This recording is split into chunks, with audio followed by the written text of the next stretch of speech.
Welcome to another episode of the Emerging Markets Entrepreneur. Please welcome my co-host Sid Wahi and our very special guest from Nigeria, Leonard Stiegeler. Leo is the founder of Pulse, an innovative media company, and the publisher of Business Insider Africa. Thank you and welcome to the show. Thank you. Thanks a lot. Thanks, Sid. Thanks, Alex, for having me. Let's kick things off. Leo, maybe you want to give a quick intro what Pulse is about and what Business Insider Africa, what are your plans with it in Africa? Sure. Thanks. And first of all, thanks for setting this up and doing this series to kind of showing a bit of insights of how entrepreneurs are getting through quite disruptive times, and I think can be very helpful for people. I've certainly learned a lot from others, so happy to also share from my side. Pulse, what we're doing across sub-Saharan Africa is an innovative media company. It runs leading mass media platforms in Nigeria, Ghana, Kenya, also looking at the region of East Africa, and Senegal, also looking at the Francophone region. And what we also do with Pulse is run leading social media channels in these countries. So you will see social media channels of Pulse informing about what's happening right now in the countries, what's trending in entertainment, in sports, etc., and then also on our own websites. I think, why do we say Pulse is innovative? It's kind of three main reasons. Number one, we very much think about modern publishing and modern media not to be stagnant on one channel, but we accept that nowadays we've actually built Pulse in a way that a lot of our content is original to the social media channels, so where the users really spend their days. So we produce, for example, a lot of video that then only plays on the large social media channels, because that's where it is usually consumed. So we don't force users to essentially necessarily go back on a certain website or onto any of our channels, but really originally, consume it wherever they see it, as long as it's Pulse branded and shows the quality that we want to provide. The second thing where we are innovative is that we are very much targeting young users. So media companies across the countries that we're operating in have often focused on, so to say, the decision makers, so kind of older, more established users or citizens. What we say and what we think is, the average age in sub-Saharan Africa is 18 years old. We want to make news. We want to give a platform to our local editors and editors-in-chiefs to produce content and to speak, so to say, to this young audience and explain to them what's happening. So I think that's very important to say. Our constituency is the mass market, which in sub-Saharan Africa is 18 years old on average. So that's our core audience. And the final thing to say, third part of what makes us innovative, is that we think about monetization, not only to be distribution or advertisement on our platforms or our social media channels, but we take the expertise that we have in creating and distributing on these channels, and we provide it to our partners and clients. So a lot of clients see us and the reach that we have achieved across these markets, and they ask us, how do you do it? How could I also make that happen with my brand? And that's where we essentially become the distribution partner, the marketing partner, where we produce content, where we shoot video, where we do the full 360-degree digital marketing partnership with the clients. We have about 150 team members across our markets in offices in Lagos, Accra, Nairobi, and Dakar. And we reach about, through our own channels, over 100 million users a month, and we do about 150 million video views of our own channels. And then on top of that comes all the things that we do for and with our clients.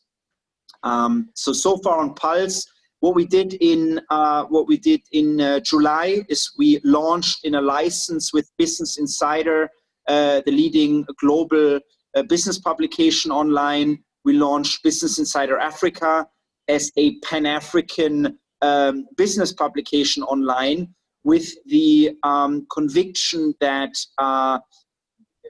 African stories, African business stories are still underrepresented globally. And with this partnership, we essentially have the chance to highlight them to a global audience as well as to a regional audience. And on the other side, because we get the whole Business Insider feed, the global feed, to also provide business, top business stories, relevant stories to an African audience through our platform. So that's on africa.businessinsider.com. And then our Pulse pages, just to say, these are national mediums, because what we know is that when it comes to mass media, it's very much first a national medium, while on the Business Insider side, it's very much regional, because business interests are often regional and international. That's fantastic. I mean, congratulations on the success, and 100 million users is a serious amount of traffic to be getting on a monthly basis. And you launched in 2012, if I'm correct, right? Or somewhere there. Absolutely. We started with the first Pulse site in Nigeria, pulse.ng in Nigeria in 2012. Absolutely. That's an amazing achievement in just 8 short years.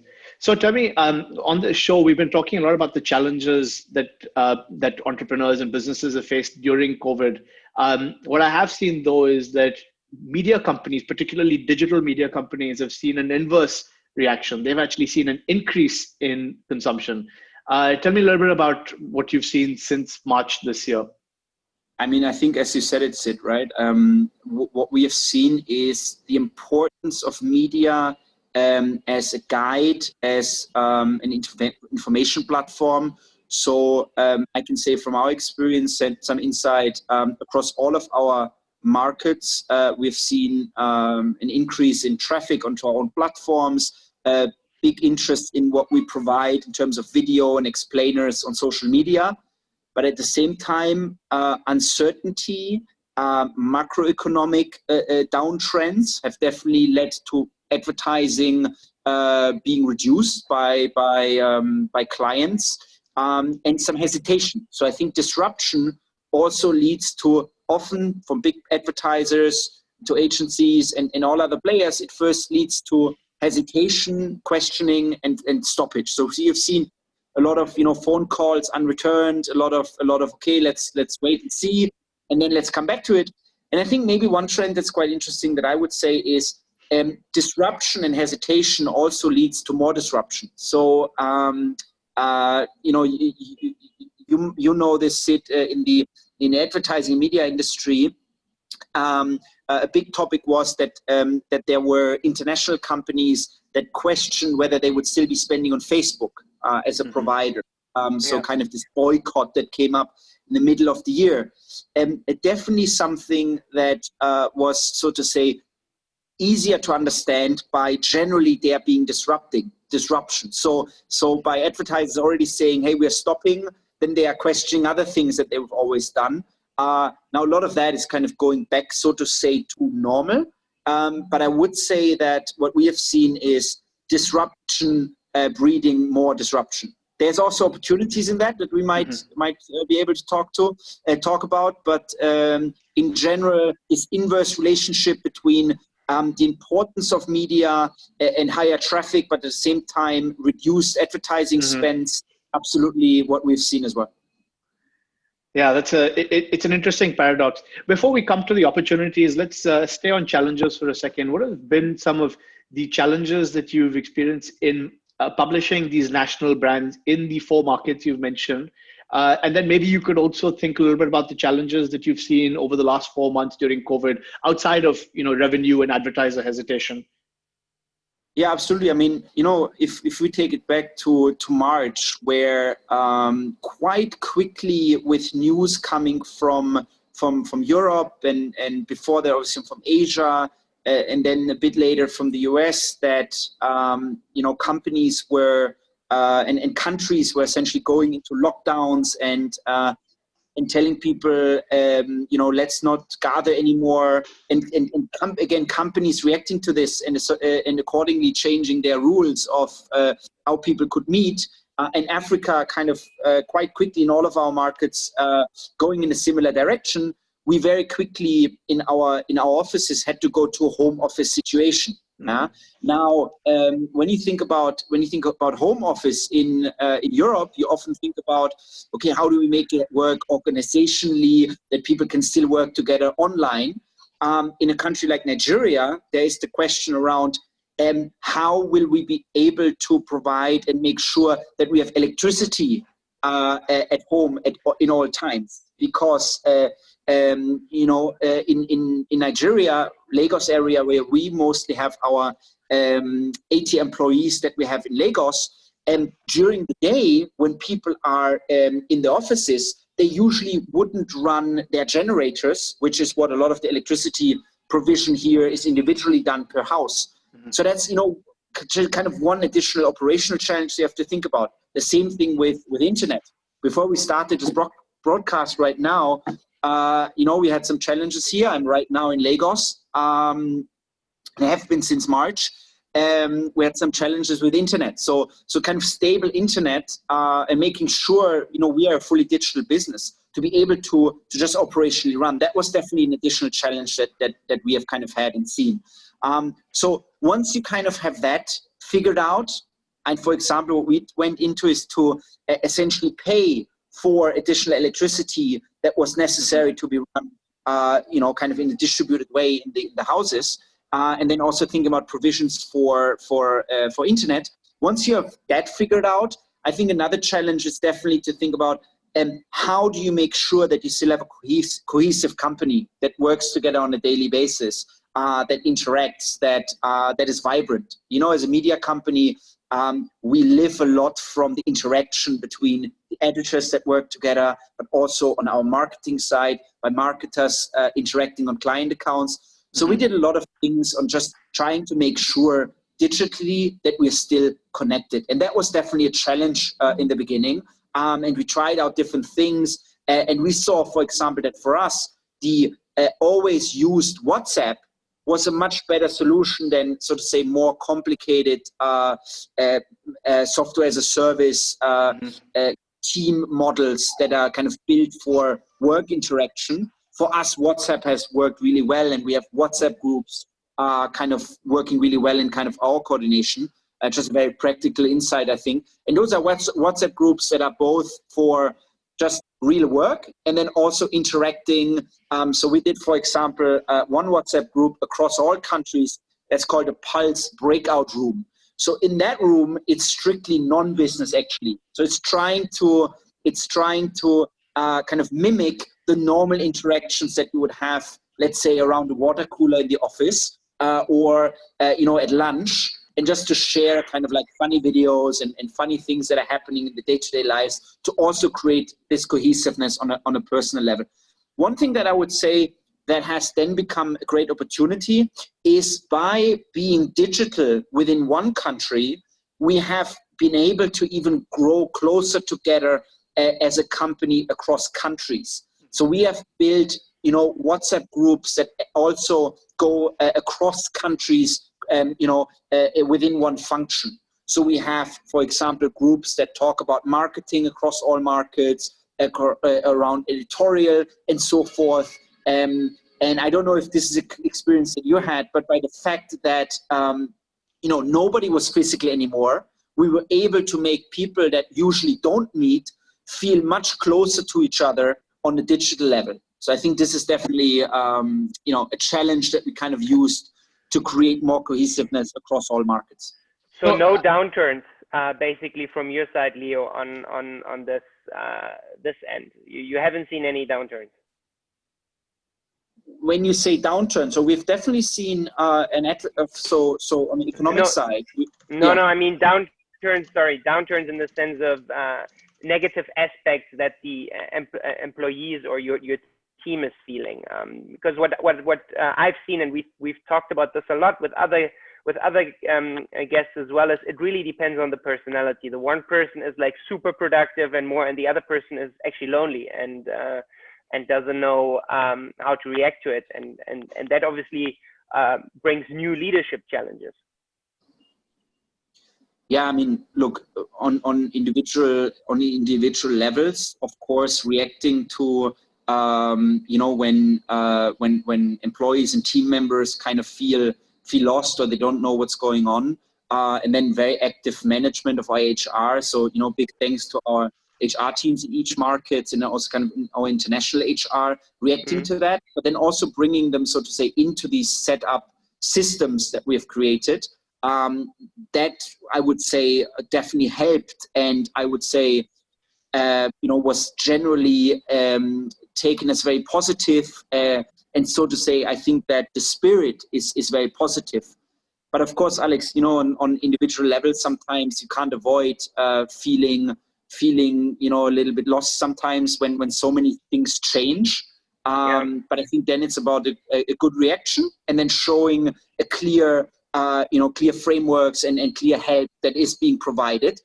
Also where the institutional setup of those things helps, and then it's also just sometimes a person-to-person discussion and just like explaining things or just being there personally for each other. This is also something that I can only thank my leadership team for, my whole company for. We've talked a lot about when team members are not feeling well, to really be there for them personally and talk to them. And this is, I would say, has definitely helped. And now, one thing that we have now is in our markets by about July, we started with this, is flexible office, so mobile office. So what we do there is to set up plans with team members coming to the office in each market, but not all at the same time, but teams meeting at the same time to have that cohesiveness, and then only have about 50% of team members in the office at one time, but still making sure that that kind of social interaction is happening again more, and kind of feeding into this in addition to the digital coordination and communication. So we've kind of gotten through this, I would say, through this time of really being fully remote. We've spoken a lot about some of the softer aspects of these challenges, like building cohesiveness in culture. And it's such an important point that you make right now about, being there for each other and looking out for people's mental health, because that's another big problem that people have seen working from home. And I absolutely agree with Alex. There's it's almost sort of binary in this case. You have people on both ends of the spectrum. There are people like me who love working remotely and happy in this isolated environment, but then I know that there are other people that actually enjoy and need to be around people to feel that energy. So it's very interesting to see. But I just want to quickly go back to one thing you said about geographic borders cross country. Our business is similar in the sense that we do have an operation in Lagos and in Kigali. And you're absolutely right. Now that everybody is constantly meeting virtually, whether you're sitting next door or you're in the same city 10 minutes away, or you're in another country halfway around the world, it doesn't really matter, because you're seeing people, as long as you're in a time zone that makes it feasible to speak to each other. And I think that's one of the wonderful things about the future of work, is that we're going to stop thinking about geofencing talent regionally or nationally. So I think people are going to think about talent in a more global context, and I think ultimately that might be better for jobs across the world, not just in Africa. I don't know what your thoughts are, Alex. It's a great point. No, I think Sid, I think that's a great think around it and observation. And looking at Africa and the need for more growth and more opportunities for people, this can definitely be a trend that can lead to young people in the different markets in Africa having more of a chance to being part of the global workforce. Of course, you still need the training, you still need the opportunity even to be part of the internet economy. So that this is another aspect. That's a really good point. There's a minimum requirement basically to be part of that global workforce. I think that's very important, Leo. You're touching upon a very important point there, and then you can benefit. But otherwise, you're still left out. Yeah. I think there are obviously companies that are that have been trying to work on it. I mean, well known is a company like Andela.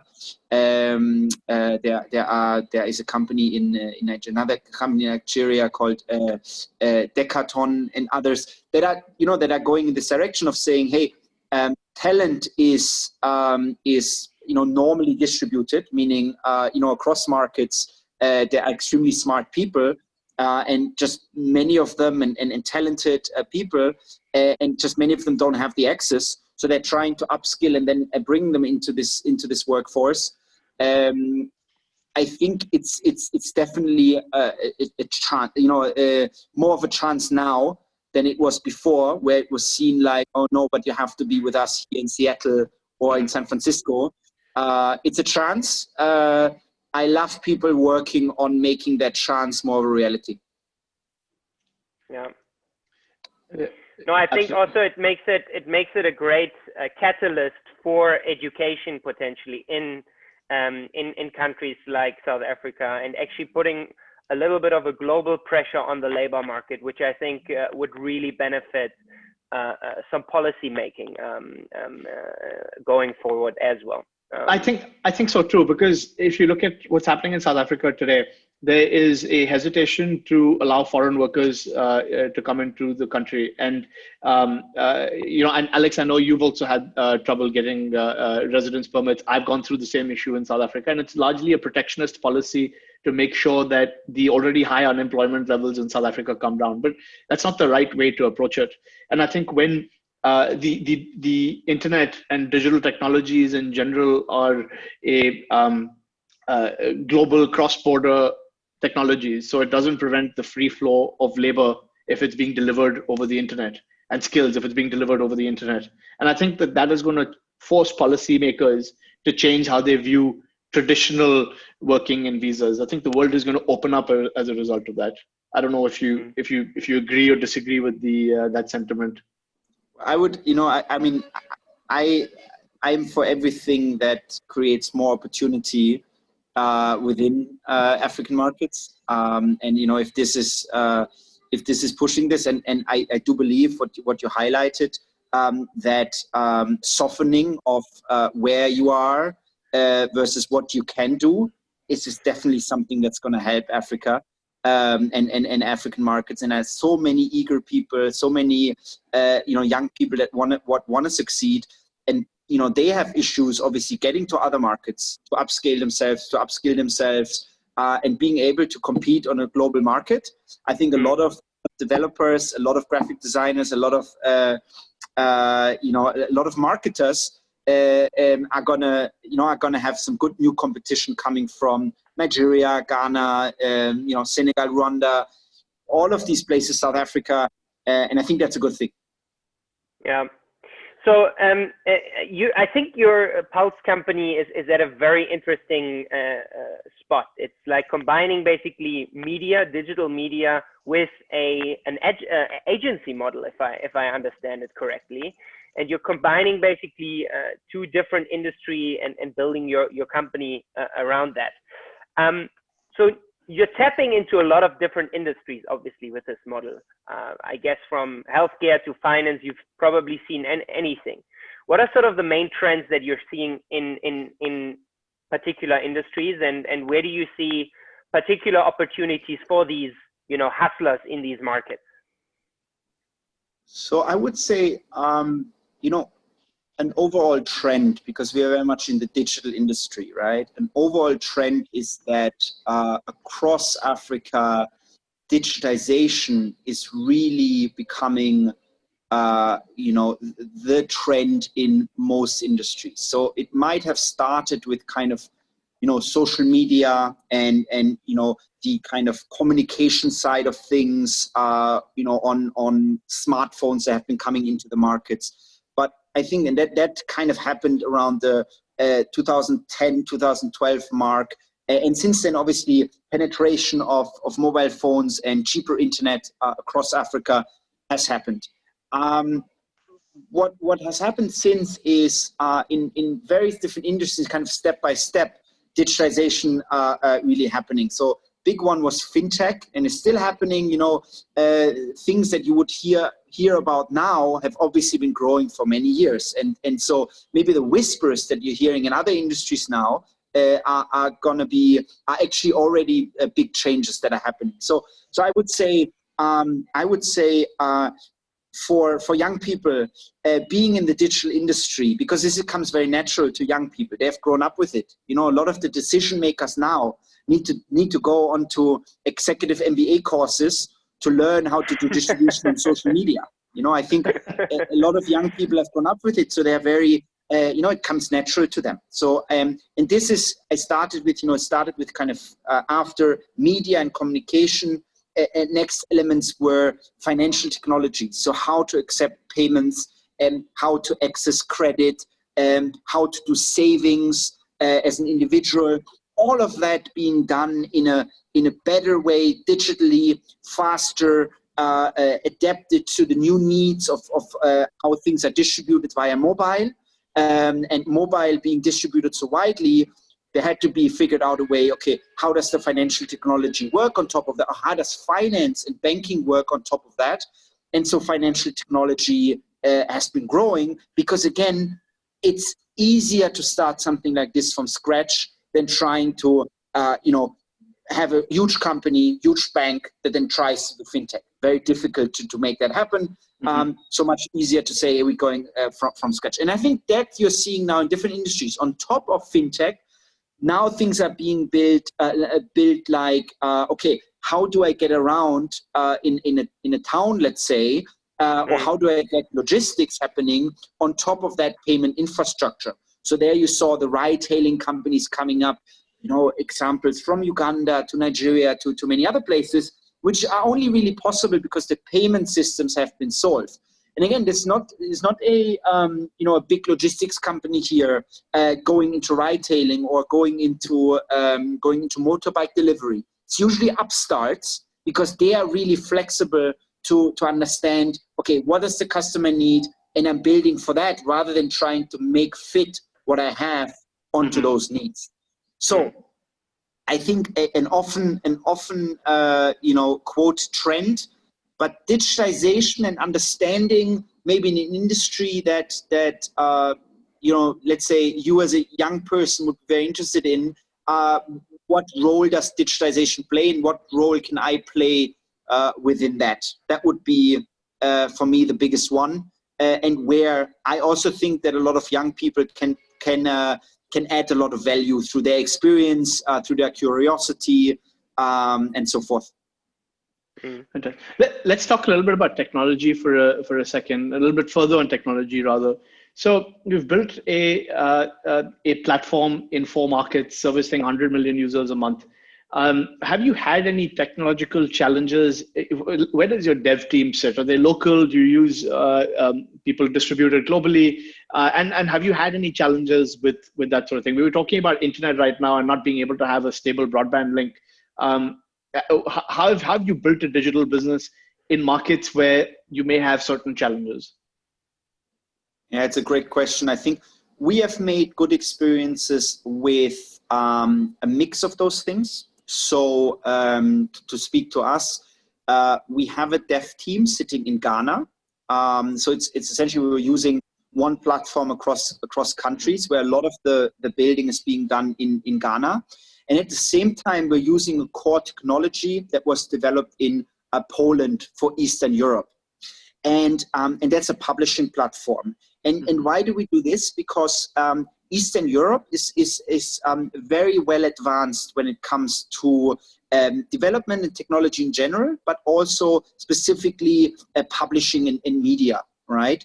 So, and also Eastern Europe has had similar challenges in terms of build out of internet that are prevalent across the markets that we are in. So there was a lot of understanding to, so to say, in emerging markets mentality of looking at what works, looking at, okay, not everything is just perfect internet and we build on top of that, but rather trying to build for the market. But at the same time, through that international expertise of maybe being already a little bit ahead with an existing publishing business model and publishing technology. It has helped us to take the best practice, so to say, and combine it with best practice and learning from the continent, and so to say, co-build this platform. And I think what I find most interesting now is that when you look at publishing in Africa now, it's probably one of the most advanced when it comes to social media native publishing. So media companies understanding, looking at, for example, the Nigerian, newspaper industry. Distribution was always a huge challenge for the newspaper industry in Nigeria. I think, different numbers, but newspapers have a distribution, daily distribution, physical newspapers only ever had a physical distribution of a few 10,000, maybe up to 100,000 a day. Now, Facebook distribution alone is in the tens of millions a day. So understanding of embracing new technology to overcome challenges is definitely something that is really embraced in Africa. So kind of this famous leapfrogging.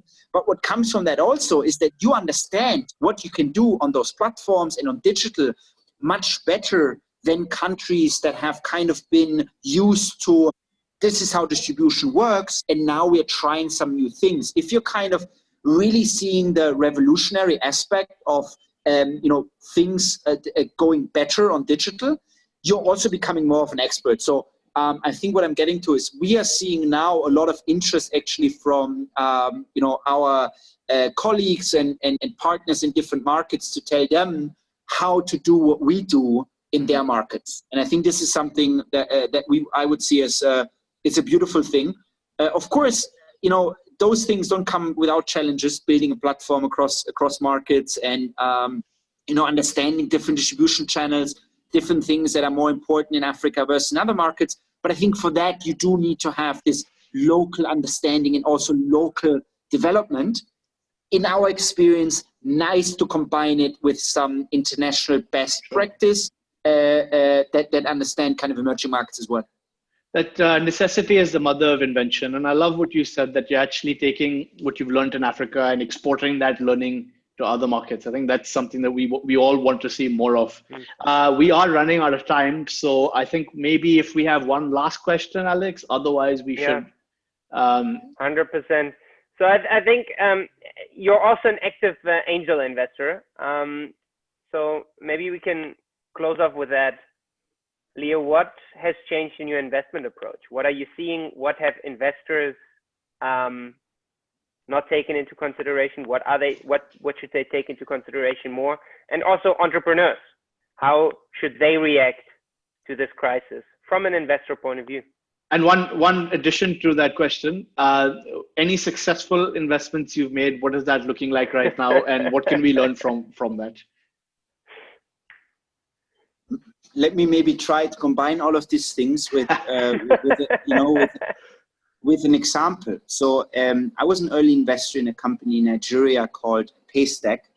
A fantastic founder, Shola Akinlade, who has built a business that enables payments across Nigeria, but also now across many different African countries.